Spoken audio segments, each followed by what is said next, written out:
Hi everyone, I hope all of you guys are doing well. So today I'm going to talk a little bit about nudging and why nudging is such an important part of UPSC preparation, any kind of competitive exams preparation, or even to motivate yourself, to keep yourself continuously engaged in your goals, in your projects. To have that consistency, it is very important to develop this art of nudging. So first of all, what is actually nudging? Nudging is nothing but putting yourself in the right direction, putting yourself in the direction you want to go into, instead of wasting your time, instead of procrastinating, or instead of going on a wrong track.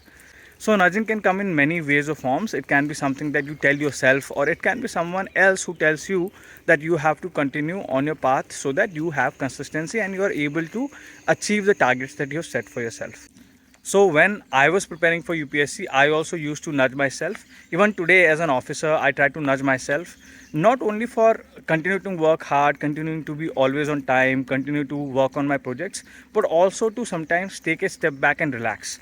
You have to nudge yourself of the right things that you want to do in your life, because otherwise you get tangled into various things that otherwise you don't want. So how do you actually go about nudging yourself? First of all, what you can do is you can actually have a nudging partner. So you can have your mother, your father, your sibling, one of your siblings. You can even have your friend, your best friend, to tell them, go ahead and tell them that you should remind me whether I am going on the right path or not. So for example, maybe sometimes you are taking a lot of breaks, you are not utilizing your time. So at that time, ask your parents or ask your friends. Maybe you are chatting a lot on WhatsApp, you are being on social media too much. So at that time, your friends can remind you, or that time your parents can remind you that you have to put yourself off these activities and get back to your studies. See, what happens is, if you spend too much time doing something else other than what you should be giving your time to, then actually you will end up wasting your time. So having someone real in your life, someone who is right in front of you, someone who is seeing you on a daily basis as a nudging partner, can really help, because they are able to freely tell you whether you're wasting your time or not. And take this criticism in a good way, in a healthy way. Do not think that if they're nudging you, they're interfering in your business, they're interfering in your activities. Or sometimes what happens is we become too defensive. So don't become defensive like that. Always take criticism with an open mind. Even if you feel bad that why they're telling me, I just had a long study session, so I want to take a longer break, just tell yourself, think to yourself, close your eyes, that they are doing it for your own good. So having someone like that as a nudging partner, who you believe in, who you consistently follow, who you listen to, can really help you, because they will keep kind of directing you in the right direction. The second thing you can actually do is have some sort of a technique that helps you to remind you of continuing to do the activity that you're doing. So for example, you can use the Pomodoro technique. It's a very widely used and effective technique, in which you set yourself short sessions of studying, 20 minutes, 30 minutes, 45 minutes, whatever you're comfortable with.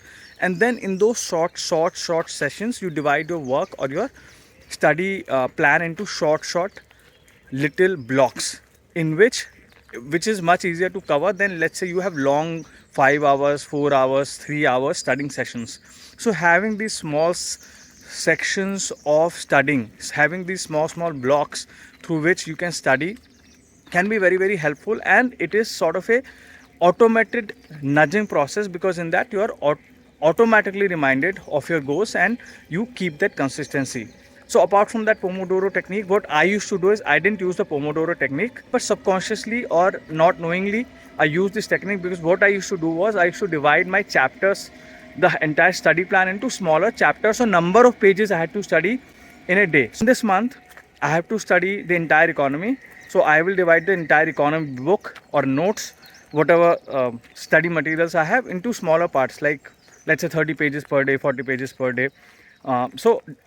Depending upon your reading speed, your comfort level, you can divide your entire chapters into these cha- uh, smaller targets, through which you study a certain number of pages per day and you complete your entire plan or target. But see, in this, what's dividing this bigger task into smaller blocks or smaller tasks or to do's helps you to do is, it helps you to actually have very certain targets which you can achieve in a shorter amount of time. And it also automatically reminds you every time you're finishing the smaller targets, that I am getting closer to my bigger target. The third thing you can actually do is very effective, which is looking through the blogs, or looking through the videos, or looking through some interviews of the toppers of the past years, or even looking through their answer writing copies which are available for free online. So what happens when you do this, looking into the older materials provided by toppers, their notes, their answer copies, their interviews, is one thing, you are learning something new that you can maybe use in your preparation depending on whether you're comfortable with it, whether it works for you or not. And the second thing is, you are also subconsciously reminded where you have to be. You have to be sitting on the other side of the table, not on this side. You have to be the topper next year, or maybe next to next year, so that you can be sharing your advices as well. So this kind of subconscious reminder will happen when you once in a month, once in 2 weeks, look through some toppers that you follow, look through there. And I say, don't always look at, the celebritization that has happened with the toppers. Don't look at that, because that is not important. What is important is to clear the exam, is actual hard work, actual consistency. And for that, you should look at the work they've done. So let's say they have some answer copies that are available online. Look at those answer copies, sit down for an hour, for 30 minutes, 40 minutes, and try to understand how they wrote, what kind of things they learned, how they approach those answers. So that is the way to actually learn from the toppers, and that will really help you. Obviously, the fourth kind of a nudge, or the person who nudges you, could be me. You could always open your YouTube, you can always look at some of the classes that I've taken, and you can learn from those classes, and that will really help you. And you will be able to kind of remind yourself that what I am talking about, what I am trying to tell you, what I'm trying to teach you, and I'm trying to always motivate you. See, motivation is not as important, discipline is more important. If you are consistently doing something day in and day out, improving on it by 0.5%, 1% every day, even not that much, sometimes improvement doesn't happen. Sometimes you have to stick to it. You will reach the plateau, and then you have to continue unless you start gaining that peak again.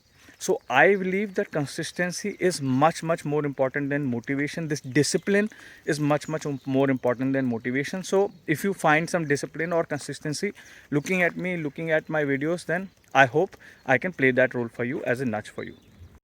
And the biggest nudge you can ever have, the last kind of nudge I'm going to tell you about, is going to be someone who is there inside you. There is an internal voice that always guides us, that always motivates us, that always tries to tell us how to be disciplined and continue on the path that we are on. So I want you to trust that inner voice that you have. I want you to listen to that inner voice that you have. If you are not able to find that inner voice, I want you to develop it. I want you to remind yourself, have your mind speak positively to you, have your mind tell you that you can do it, have your mind tell you that you are capable of doing it. And don't try to have your mind divert in ways that they try to compare you with other person, or they try to compare you with someone who you might not even know, right? Seeing someone on the social media has no bearing to who you are in the real person. So I believe that the biggest nudge that can come you is from inside you. So try to develop that inner voice, try to listen to that inner voice, and believe me, that inner voice is going to be the biggest motivator of all. It is going to be the thing that is going to keep you disciplined and going on in life.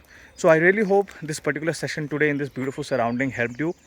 And obviously, if you have any questions, let me know. Happy to answer them, and happy to be with you in this journey in whatever way I can. All right, take care, bye bye, and have a good day.